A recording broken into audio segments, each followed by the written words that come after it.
మహతి టీవీలో మీ వ్యాపార ప్రకటనల కోసం కింది నెంబర్కి సంప్రదించండి. నమస్తే మేడం. నమస్తే మా మేడం, మాకు ప్రతిసారి వచ్చేసి టారో కార్డ్స్ ప్రకారం 12 రాసుల వరకు ఎలా ఉండబోతుంది ఆ మంత్ అని చెప్పేసి మాకు ప్రతి వీడియోలో చెప్తూనే ఉన్నారు. బట్ ఈసారి కూడా సెప్టెంబర్ మంత్ టారో కార్డ్స్ ప్రకారం ఫస్ట్ అయితే ఆ మంత్ ఎలా ఉండబోతుందో చెప్పండి. తప్పకుండా అమ్మా. సో సెప్టెంబర్ 2025 అన్ని రాసుల వాళ్ళకి ఎలా ఉండబోతుందో మనం టారో రైడింగ్ ద్వారా తెలుసుకుందాం. అంతకంటే ముందు ఓవరాల్ గా సెప్టెంబర్ లో మనం చేయాల్సిన పరిహారాలు కానీ ఎట్లా ఉండబోతుంది అన్నది ఒక్కసారి చూసుకుందాం. ఓకే, చూసి ఓకే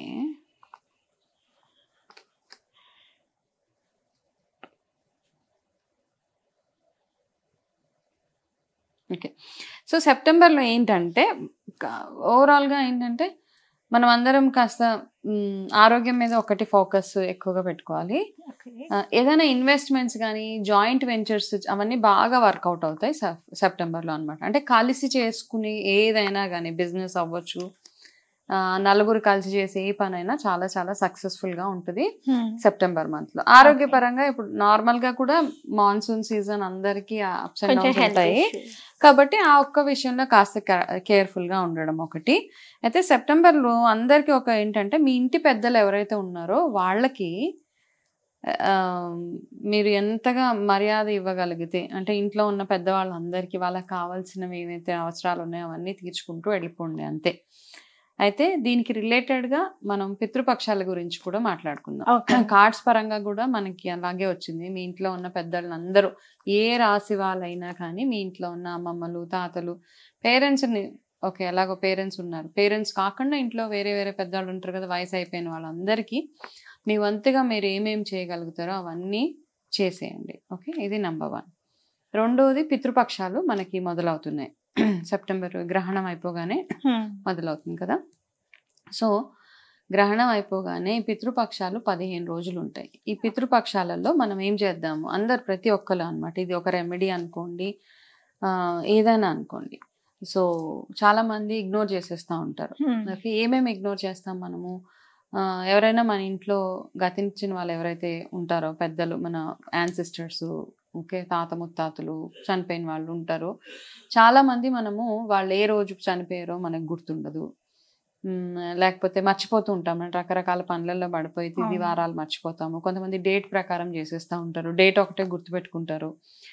సో ఈ డేట్ గుర్తుపెట్టుకునే ప్రాసెస్లో మనం తిథుల ప్రకారంగా మనం మామూలుగా మన సాంప్రదాయం లేదంటే ఏంటంటే ఏ తిథిలో పోయారో ఆ మనుషులు వాళ్ళకి ఆ తిథిలోనే వాళ్ళకి తర్పణాలు ఇవన్నీ వదలడం ఇవన్నీ చేయాలి. చాలా మంది ఇగ్నోర్ చేసేస్తూ ఉంటారు. కొంతమంది ఏమంటారంటే మేము అన్ని కలిపి ఒకటేసారి పెట్టేసాం, మేము ఇంకా పెట్టకపోయినా పర్వాలేదు.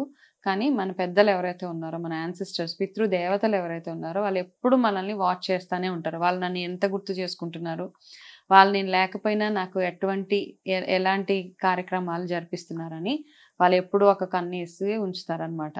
కాబట్టి చాలా మంది జాతకాల్లో పితృదోషాలు అవి ఇవి ఉంటూ ఉంటాయి కదా. ఒకవేళ అట్లాంటి దోషాలు ఎవరికైనా ఉంటే గనక ఆ దోష నివారణకి గాను, లేదు మీ ఇంట్లో ఏదైనా రకరకాల ప్రాబ్లమ్స్, మాటికి ఒకసారి ఏదో ఒక ప్రాబ్లం, ఏదో ఒక బ్లాకేజెస్ ఉంటున్నాయి, ఏ పని మొదలు పెట్టినా సక్రమంగా జరగట్లేదు అనుకున్నప్పుడు ఈ సెప్టెంబర్లో ఇప్పుడు మనకు వచ్చే పితృపక్షాలు పౌర్ణమి వెళ్ళిపోగానే 8వ తారీఖు నుంచి 15 రోజుల వరకు ఉండే పితృపక్షాలు ప్రతిరోజు మీ పెద్దల్ని తలుచుకొని వారి పేరు మీద ఏదో ఒక మంచి కార్యక్రమం చేసుకోవడము. చాలా మంది దీక్షలో ఉంటారనమాట. నిజంగా చాలా ప్రాబ్లమ్స్ ఉన్నాయి మీ లైఫ్లో, అన్ని రకాలుగా అన్ని సైడ్స్ బ్లాకేజెస్ ఉన్నాయి. అంటే మనకి ఇట్లా ఒక పద్మవ్యూహంలో ఉన్న ఫీలింగ్ వస్తుంటుంది. అట్లా ఉన్నవాళ్ళు మాత్రం ఖచ్చితంగా ఈ పితృపక్షాల్లో 15 రోజులు ఒక దీక్ష అంటే మామూలుగా మీ అమ్మవారి దీక్షలు అవన్నీ ఎట్లా చేస్తారు, అన్ని మాంసాహారం మానేసి, నవరాత్రులు మాంసాహారం మానేసి, నాన్ వెజ్ ఇదంతా తినకుండా, ఆల్కహాల్, స్మోకింగ్ ఇవన్నీ పక్కన బ్రహ్మచర్యం పాటిస్తూ ప్రతినిత్యం మీ పెద్దల్ని తలుచుకుంటూ వాళ్ళ పేరు మీద ఆ 15 రోజులు మీరు చేసుకోగలిగితే ఏదో ఒక రకంగా వాళ్ళకి దీపం పెట్టి వాళ్ళ పేరు మీద ఎవరికో ఒకరికి దానాలు అవి చేసుకోవడం, బ్రాహ్మణులకు మీకు వీలైతే ప్రతిరోజు ఆ 15 రోజులు ఎవరో ఒక బ్రాహ్మణుని పిలిచి వాళ్ళకి దానాలు అవి చేయడము, లేదు అంటే అమావాస్య రోజు చేయడం ఒకటి, లేదు అంటే మీ పెద్దలు ఎవరైతే మీ ఇంట్లో ఉన్నారో మీ తాతగారు, అమ్మమ్మ, నాయనమ్మ ఎవరో ఒకరు ఉంటారు కదా, వాళ్ళు ఏ రోజు ఏ తిథిలో అయితే పోయారో, ఫర్ ఎగ్జాంపుల్ ఏకాదశి రోజు ఏదో ఒక నెలలో ఒక ఏకాదశి రోజు మీ నాయనమ్మ గారు ఎవరో పోయారో, ఈ 15 రోజుల్లో వచ్చే ఏకాదశి రోజు ఆ రోజు వాళ్ళ పేరు మీద వాళ్ళకి తర్పణాలు అవి వదలడం, బియ్యం ఇవ్వడం అట్లా చేసుకోవచ్చు. అవకాశం ఉన్న వాళ్ళు కాశీకి కానీ గయా ఇలాంటి ప్లేసెస్కి వెళ్ళి అక్కడ కూడా పితృతర్పణాలు అవి వదిలేయచ్చు. ఇది కాకుండా మనకు అన్ని రకాలుగా మనకి ఏ ప్రాబ్లం లేదు, అన్ని రకాలుగా అన్నీ ఉన్నాయి, కానీ స్టిల్ మన ఫ్యామిలీ ఏదైతే ఉందో, ఓకే, మన పరంపర ఏదైతే ఉందో, మన వంశాభివృద్ధి జరగాలి అనుకున్న వాళ్ళందరూ ఈ 15 రోజులు ప్రతిరోజు రావి చెట్టు దగ్గర వెళ్ళి దీపం పెట్టడము, అక్కడ రావి చెట్టు చుట్టూరు ప్రదక్షిణాలు చేసుకోవడము, అక్కడ ఎవరైనా వీలుంటే అక్కడ ఎవరికైనా అవసరం ఉన్న వాళ్ళకి దాన ధర్మాలు చేయడం. ఇవన్నిటికంటే కొన్ని పురాణాలు ఏం చెప్పారంటే రావి చెట్టు ఒకటి, పనస చెట్టు ఒకటి, ఈ రెండిటికి పూజ చేస్తే మనకి ఎటువంటి పితృదోషాలు ఉన్నా పోతాయి అని చెప్తారన్నమాట.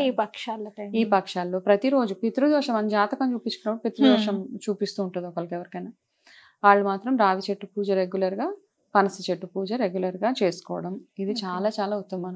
పనస చెట్టు దగ్గర కూర్చొని మీ పితృదేవతలు తలుచుకుంటే వాళ్ళు వింటారని చెప్తారు. కాబట్టి అవకాశం ఉన్న వాళ్ళు మీ ఇంట్లో ఒకవేళ పనస చెట్టు ఉన్నా, ఒకవేళ లేకపోయినా ఎక్కడో ఒక దగ్గర పనస చెట్టు ఉంటే అక్కడికి వెళ్ళి కాస్త నీళ్ళు అవి పోసి మీ పెద్దలు తలుచుకొని దండం పెట్టుకొని మీకున్న కష్టాలన్నీ అక్కడ చెప్పుకుంటే మనస్ఫూర్తిగా వాళ్ళు మిమ్మల్ని దీవించాలని, వాళ్ళు ఎక్కడున్నా మిమ్మల్ని చల్లగా కాపాడాలని దండం పెట్టుకొని వచ్చేయండి. రావి చెట్టు దగ్గర చేయొచ్చు, పనస చెట్టు దగ్గర కూడా చేయొచ్చు. అలా చేసినప్పుడు మెల్లిమెల్లిగా మీ లైఫ్లో ఉన్న ప్రాబ్లమ్స్ అన్నీ తొలగిపోతూ ఉంటాయి. వాళ్ళ ఆశీర్వాదం ఉంటే వాళ్ళ ఆశీర్వాదం, భగవంతుడి ఆశీర్వాదం రెండు ఈక్వలే అన్నమాట. పూజలు చేసినా చేయకపోయినా అంటారు ఇలా మన పెద్దలకు మాత్రం ఖచ్చితంగా పితృదేవతలు అంటారు కదా, వాళ్ళకి మాత్రం ఖచ్చితంగా ఇవన్నీ కార్యక్రమాలు చేయాలి. ఒకవేళ మీరు మర్చిపోయారు, డేట్స్ అవి గుర్తులేవు అనుకుంటే గనక పెద్దల అమావాస్య రోజు వాళ్ళ పేరున అన్ని తర్పణాలు అవి వదిలి దాన ధర్మాలు అవి చేస్తే సరిపోతుంది. ఇది సెప్టెంబర్లో అందరూ అన్ని రాసుల వాళ్ళు చేయాల్సిన చిన్న రెమెడీ.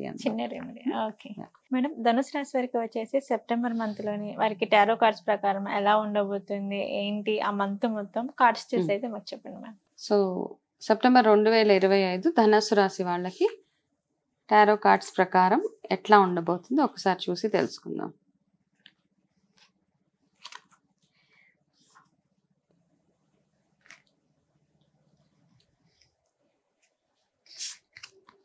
ఓకే,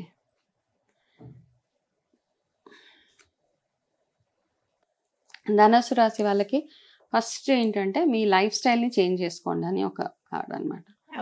ఇది ఒక పవర్ఫుల్ కార్డ్. యాక్చువల్గా లైఫ్ స్టైల్లో మార్పులు అంటే అన్ని రకాలుగా, అది ఆరోగ్యపరంగా అవ్వచ్చు, మీరు మీ జీవితాన్ని మీరు ఏ విధంగా చూస్తున్నారు అన్న దాని మీద అన్ని రకాలుగా మీరు చేంజెస్ చాలా చాలా అవసరం అనమాట. సో ఒకసారి ఆలోచించుకోండి, ఎవరైతే ఈ వీడియో చూసిన తర్వాత మీకు ఏదైనా ఎటువంటి మార్పులు, మంచి మార్పులు చేసుకోవాలి. నార్మల్గా మనము హెల్త్ పరంగా చూసుకుంటే అందరూ ఏమంటారు లైఫ్ స్టైల్లో మార్పులు.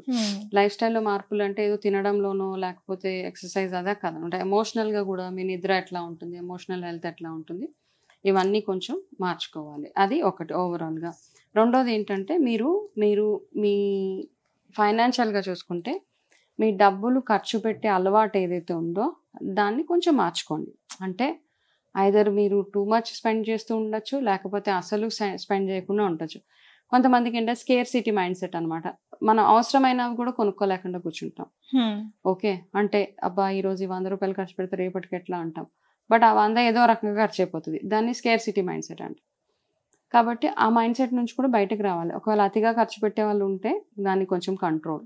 మీ అవసరాలకు కూడా ఖర్చు పెట్టుకోకుండా ఏదో అయిపోతుంది రేపు పొద్దున్న అంటే మాత్రం అది కూడా రాంగ్. అంటే బేసిక్ నెసెసిటీస్ ఏవైతే ఉంటాయో వాటి మీదకి మీరు డెఫినెట్గా ఖర్చు పెట్టుకోవచ్చు. అయితే అదే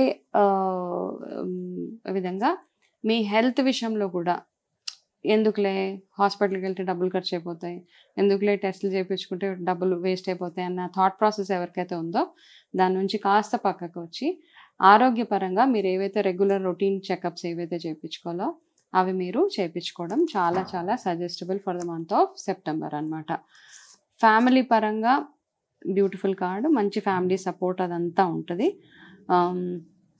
అదేవిధంగా మీకు ఎప్పటి నుంచో ఒక ఆలోచన మీ మైండ్లో ఏదైతే ఉందో ఆ ఆలోచన ఈ మంత్లో ఫుల్ఫిల్ అవ్వడానికి అవకాశాలు చాలా చాలా ఉన్నాయి. ఒక కోరిక ఉంటుంది కదా, ఫలానా ప్లేస్కి వెళ్ళాలి, లేకపోతే నేను చాలా రోజుల నుంచి ఒకరిని కలవాలనుకుంటడం, లేకపోతే చాలా రోజుల నుంచి ఏదైనా కొనుక్కోవడం అనుకోవడం, ఇవన్నీ చాలా చాలా డిజైర్స్ ఉంటాయి కదా. అది ఫుల్ఫిల్ అవ్వడానికి సెప్టెంబర్ ఒక మంచి మంత్ అనమాట. సో మీ ప్రయత్నాలలో మీరు ఉండండి. బట్ ఓవరాల్గా నేను చెప్పిన చిన్న చిన్న చేంజెస్, మీ లైఫ్ స్టైల్లో మార్పులు, ఒకటి ఆరోగ్యపరంగా చూసుకుంటే డెఫినెట్గా చేసుకోవాలి. మీకు ఫేవరబుల్ కలర్ పర్పుల్ కలర్, వంకాయ రంగు అంటాం కదా, వంకాయ రంగు మీ ఫేవరబుల్ కలర్.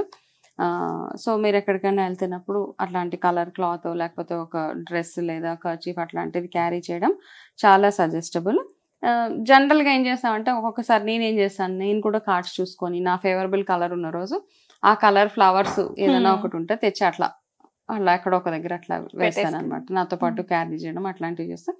సో అది కూడా మీరు చేసుకోవచ్చు. ఈ నెల మీకు విష్ణుమూర్తి ఆరాధన సజెస్టబుల్ అనమాట. సో ఈ నెల మొత్తము మీరు విష్ణు అష్టోత్తర చదువుకోవడము లేకపోతే విష్ణు సహస్రనామం చదవడం చేస్తూ, అయితే మీకు ఒక రెమెడీ ఏంటంటే, మీకు ఏదైనా ఈ నెలలో వచ్చే 4 శనివారాలు ఏదైనా ఒక శనివారాలు మీకు వీలైతే ఈ నెలలో ప్రతి శనివారము లేదా ఏదైనా ఒక శనివారం ఒక 11 తామర పూలతోటి విష్ణుమూర్తికి ఆరాధన చేస్తే సరిపోతుంది అనమాట. అయితే ఈ తామర పూలు తర్వాత మనం చాలాసార్లు మనం దేవుడికి పూజ చేసేస్తూ ఉంటాం పూలతోటి. ఆ పూలను మళ్ళీ తీసి చెత్తబొట్టులో వేసేస్తుంటాం. అట్లా కాకుండా ఆ పూలను తీసుకెళ్ళి ఏదైనా వాటర్లో వేసేయండి. మీ మనసులో ఉన్న కోరిక భగవంతుడికి చెప్తూ 11 తామర పూలతోటి పూజ చేసిన తర్వాత ఆ 11 పూలను తీసుకెళ్ళి ఏదైనా నదిలో కానీ పారే నీళ్ళల్లో, ఇవన్నీ ఆప్షన్ లేకపోతే మీ ఇంట్లోనే ఏదైనా కాస్త వాటర్లో వేసి అవి మీ ఇంట్లో ఉన్న చెట్లకే వేసేయండి. ఇది ఒక చిన్న రెమెడీ అనమాట. బట్ అదర్వైజ్ చూస్తే ఓవరాల్గా నేను ఏవేవైతే చిన్న చిన్న రెమెడీస్ జాగ్రత్తలు అవి చెప్పానో అవన్నీ చూసుకుంటూ ఆరోగ్య విషయంలో మీకు అవసరం అనిపిస్తే వెంటనే వెళ్ళి చెకప్స్ అన్నీ చేయించుకోవడము, డబ్బుల గురించి ఆలోచించకుండా మీ హెల్త్ మీద మీరు ఇన్వెస్ట్ చేసుకోవడం చాలా చాలా అవసరం ఈ మంత్. Okay ma'am. ధనుసు రాశి వారికి వచ్చేసి సెప్టెంబర్ మంత్లోని కార్డ్స్ ప్రకారం వరకు ఆ మంత్ ఎలా ఉండబోతుందో మాకు చెప్పారు. నమస్కారం. నమస్తే అమ్మా.